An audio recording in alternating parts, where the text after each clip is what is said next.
Hello everyone, myself Dr. Rajiv Ranjan। भी recent NEET PG 2024 में मैंने 1112 रैंक लाया है।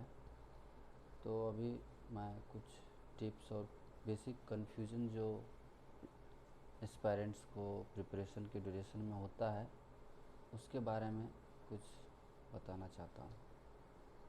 पहला कन्फ्यूज़न जो होता है, जो मुझे भी होता था कि क्या मैं ये एग्ज़ाम क्रैक कर पाऊँगा 64,000 रैंक से लाके। क्या मैं आगे अगले साल अंडर 5,000 लेके आ सकता हूँ?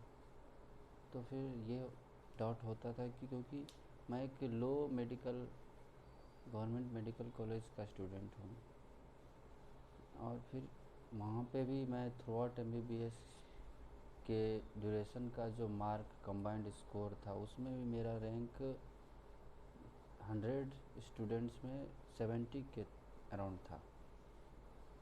तो फिर मुझे डाउट हुआ कि मैं कैसे कर सकता हूँ, क्योंकि वहाँ पे एक या दो लोग का ही मतलब एग्ज़ाम क्रैक होता था। फिर मैंने सोचा और यूट्यूब वीडियो देखने पे पता लगा कि कुछ मेरे जैसे स्टूडेंट भी क्रैक कर रहे हैं, प्राइवेट मेडिकल कॉलेज से भी पढ़ने के बाद भी अच्छा रैंक लेके आ रहे हैं लोग, अंडर 10 अंडर 100 रैंक भी आ रहा है, तो मेरा क्यों नहीं आ सकता है। तो ये सोच के मुझे कॉन्फिडेंस मिला। फिर एक होता है कि प्रिपरेशन जब स्टार्ट करते हैं तो बहुत सारा कन्फ्यूज़न होता है कि क्या करें, क्या स्ट्रेटजी फॉलो करें। तो बहुत सारा यूट्यूब वीडियो देखने लगते हैं, और ऑब्वियसली ये बात है कि सब कोई अपना अपना स्ट्रेटजी बताते हैं।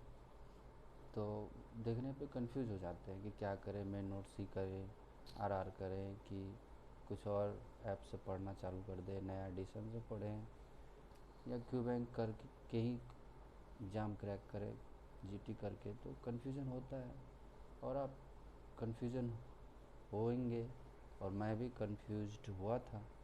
तो मैंने क्या किया, मैं उसके बाद मुझे जो एक स्ट्रेटजी सही लगा वो उस पे मैंने काम करने लगा, और उसी में आगे चल के मॉडिफिकेशन करते गया, और फिर मैं यहाँ तक पहुँचा। तो आप भी कोई स्ट्रेटजी फॉलो करिए, और उसको बस पढ़ते चलिए, आगे चलते प्रिपरेशन करते चलिए।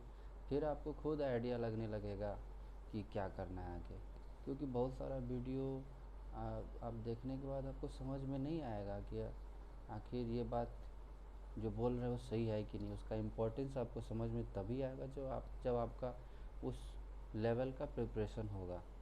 तो उसके लिए आपको प्रिपरेशन स्टार्ट करना पड़ेगा। तो कोई बेसिक प्रिपरेशन प्लान के साथ मतलब आगे बढ़ना है। फिर ये होता है कि प्रिपरेशन जब स्टार्ट करते हैं तो देखते हैं कि जीटी स्कोर बहुत लो है, कैसे होगा। तो जीटी स्कोर लो है तो जीटी स्कोर से मेन एग्ज़ाम से मतलब उसमें ख़राब आएगा या फिर अच्छा आएगा, इससे कोई रिलेशन नहीं है। इसका बेस्ट एग्जाम्पल मैं ही हूँ, क्योंकि मैं लास्ट 6 मंथ के जीटी में 7,000 8,000 मतलब अंडर 10,000 ना के बराबर लाया, रेयरली कभी लाया हूँ। इवन नीट पीजी मॉक में मैंने 18,000 रैंक लाए। तो फिर ये कैसे हो गया कि रियल एग्ज़ाम में 1100 आया। तो यही बात है कि जीटी से कोई ज़्यादा कोरिलेशन नहीं होता है। जीटी का यही है कि आप उसको प्रैक्टिस के वे में आप लीजिए कि 19 सब्जेक्ट का आपका टॉपिक्स क्लियर हो रहा है, उसका एक अच्छा क्वालिटी का क्वेश्चन होता है, नीट पीजी बेस्ड टॉपिक होता है, 3 आवर का ड्यूरेशन, प्रेशर हैंडल करना, तो वो रेगुलर इंटरवल पे देना चाहिए। वो आपका प्रैक्टिस के लिए है।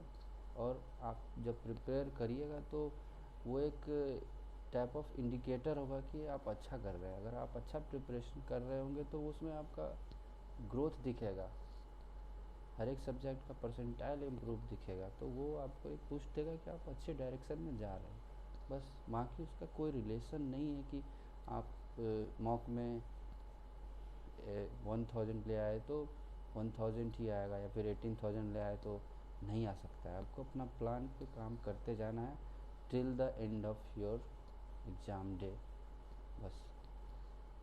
बाकी एक नेक्स्ट पॉइंट है कि क्या करें, तो हमेशा सोचना चाहिए कि माइंड को ज़्यादा क्लटर नहीं करना चाहिए, उसमें डिसीजन सही से नहीं हो पाता है। तो बेसिक रूल अपनाना चाहिए। बेसिक रूल यही है कि जो लोग नीट यूजी के प्रिपरेशन के ड्यूरेशन में करते थे कि गए, क्लास किए, आए, फिर नोट्स रिवाइज किए, पिछले दिन का लेक्चर का नोट्स रिवाइज किए, फिर मॉड्यूल लगाए, क्वेश्चन लगाए, और यही रोज़ चलता था। और फिर 10-15 दिन पे जीटी टेस्ट होता था, टेस्ट देते थे। तो यही करना है कि कोई सब्जेक्ट रिवीजन चालू करना है, फिर उसी दिन में अगर 10 घंटा पढ़ रहे हैं तो 6 या 7 घंटा नोट्स रिवाइज करना है कोई पार्टिकुलर सब्जेक्ट का।